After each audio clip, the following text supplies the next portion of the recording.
The middle class is the new poor.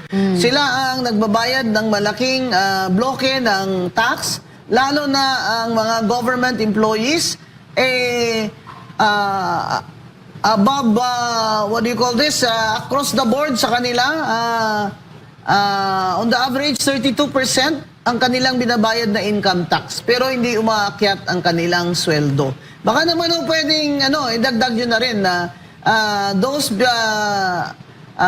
government employees na ang sweldo lamang ay below salary grade level, ay baka pwedeng ganun na rin po. Kalahati na lang ang ibayad muna. Yun na hindi na 32%. Yan. The middle class in the Philippines is now the new poor. So, ang problema, yung maliliit na negosyo, kasi wala naman silang kapital, hindi ba? That's true. Yun ang problema. Naman. So, paano gugulong ang ekonomiya kung walang transport, walang construction, mataas ang bilihin, kaya konti na lang ang buibili. Yun ang problema po mga kababayan, dahil isa sa mga solusyon dyan ng mga tagapagmahala ng economic policy ng ating bansa at fiscal policy, isang solusyon dyan para mabawasan o mababa yung inflation rate o kaya ang taas ng mga bilihin ay itaas nila ang interest rate. Yes, kunyari, exactly. May savings ka na 1 million.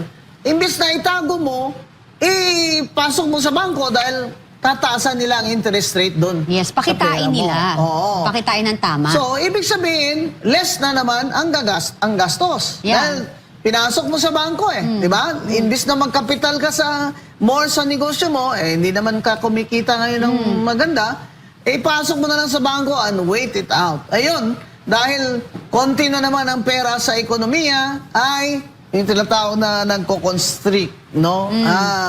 Kaya, ang sunod dyan, of course, this is already given sa lahat ng around the world na nangyayari. Pag tinaas ang interest rate ng bangko para sa iyong pera, bababa ang investment, siyempre, papasok mo na lang sa bangko, di ba? Kaysa naman idagdag mo sa kapital mo. Kasi hindi ka kumikita Pero ang resulta naman, recession. Ay, ewan ko na yung recession na yan, PBBM.